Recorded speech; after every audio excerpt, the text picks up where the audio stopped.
अपक्षय को प्रभावित करने वाले कारक फैक्टर्स अफेक्टिंग वेदरिंग।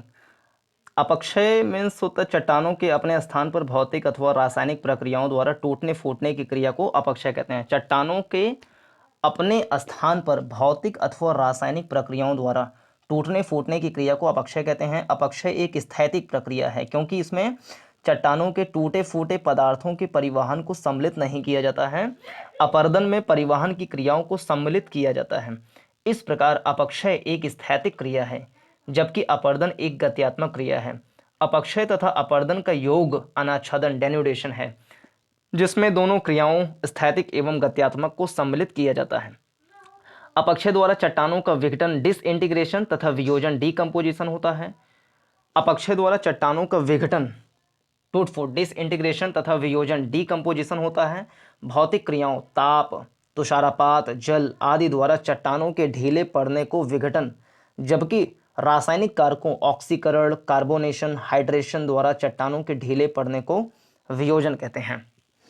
अपक्षय को प्रभावित करने वाले कारक फैक्टर्स अफेक्टिंग वेदरिंग। अपक्षय को प्रभावित करने वाले कारक क्या हो सकते हैं? चट्टान की संरचना, जलवायु, स्थलाकृति, प्राकृतिक वनस्पति, ये सारी चीजें। तो पहला चट्टान की संरचना,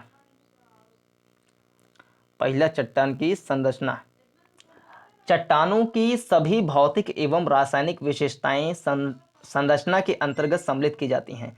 चट्टानों की सभी भौतिक एवं रासायनिक विशेषताएं संरचना के अंतर्गत सम्मिलित की जाती हैं, जैसे चट्टानों की कठोरता व खनिज संरचना। चट्टानों के भौतिक गुण व खनिज संरचना यह निर्धारित करती है कि वे अपक्षय से किस प्रकार से प्रभावित होंगे। उदाहरण के रूप में रंध्रयुक्त तथा घुलनशील खनिजों वाली चट्टानों में रासायनिक अपक्षय की प्रक्रिया अति शीघ्र होती है। चट्टानों की परत की स्थिति भी अपक्षय की सक्रियता को प्रभावित करती है। जिन चट्टानों में परतों की लंबवत स्थिति होती है उनमें विघटन तथा वियोजन की क्रियाएं शीघ्र होती हैं। जिन चट्टानों में परतों की लंबवत स्थिति उनमें विघटन तथा वियोजन की क्रियाएं शीघ्र होती हैं, जबकि क्षैतिज स्थिति वाले चट्टानों की परतों में अपक्षय अति शीघ्र नहीं हो पाता। जलवायु दूसरा कारक है अपक्षय को प्रभावित करने वाले कारक में। चट्टान की संरचना कैसी है? चट्टान अगर ऊपर है, लंबवत रूप में है तो उसका अपरदन ज़्यादा होगा, अपक्षय ज़्यादा होगा। यदि क्षैतिज अवस्था में है तो उसका अपक्षय अपरदन कम होगा। यदि चट्टान कठोर है तो उसका अपक्षय कम होगा, अपरदन कम होगा। यदि चट्टान नरम है, मुलायम है तो उसका अपक्षय अपरदन ज़्यादा होगा। तो चट्टानों की संरचना पर डिपेंड करता है कि अपक्षय किस प्रकार से होगा। दूसरा, जलवायु के ऊपर डिपेंड करता है कि अपक्षय किस प्रकार से होगा। यदि कहीं की जलवायु बहुत ज़्यादा गर्म है तो वहाँ पर वर्षा ज़्यादा मात्रा में होगी, तो वहाँ पर अपक्षय अपरदन की क्रियाएँ ज़्यादा होंगी।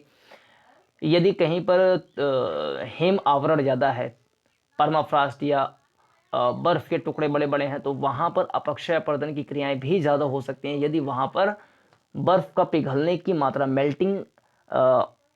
Rate of melting of ice अगर ज़्यादा होगा तो जलवायु में अंतर के कारण भी अपक्षय में पर्याप्त अंतर देखने को मिलता है।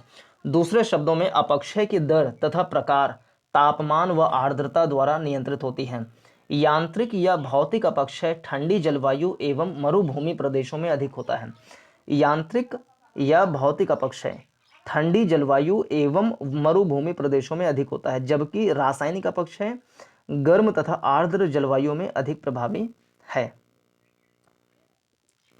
स्थलाकृति अपक्षय की प्रक्रिया स्थलाकृति की संरचना से भी प्रभावित होती है। मिट्टी का मोटा आवरण कम उच्चावच वाले क्षेत्रों में यांत्रिक अपक्षय को कम करता है। अपक्षय की प्रक्रिया स्थलाकृति की संरचना से भी प्रभावित होती है।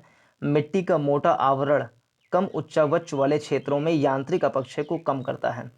किसी क्षेत्र में जल का प्रवाह रासायनिक अपक्षय को तीव्र करता है। स्थलाकृतियों का तीव्र ढाल भी अपक्षय की क्रिया को प्रभावित करता है।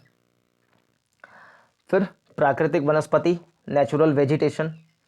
वनस्पति से आच्छादित क्षेत्रों में अपक्षय सीमित होता है। जहाँ पर वनस्पति का आवरण ज़्यादा होगा वहाँ पर अपक्षय की मात्रा कम होगा, क्योंकि वो जड़ें वहाँ की चट्टान को पकड़े रहेंगी। वनस्पति से आच्छादित क्षेत्रों में अपक्षय सीमित होता है। मरुभूमि वनस्पति के अभाव में अपक्षय से सीधे प्रभावित होती है। मरुभूमि वनस्पति के अभाव में अपक्षय से सीधे प्रभावित होती है।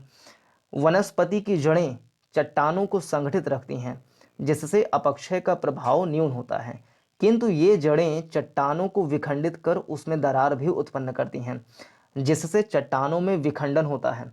अतः प्राकृतिक वनस्पति अपक्षय के अवरोधक के साथ कारक भी हैं। तो अपक्षय को प्रभावित करने वाले कारक में 4 कारक मुख्य रूप से। पहला, चट्टान की संरचना। दूसरा, जलवायु। तीसरा, स्थलाकृति। फिर चौथा, प्राकृतिक वनस्पति।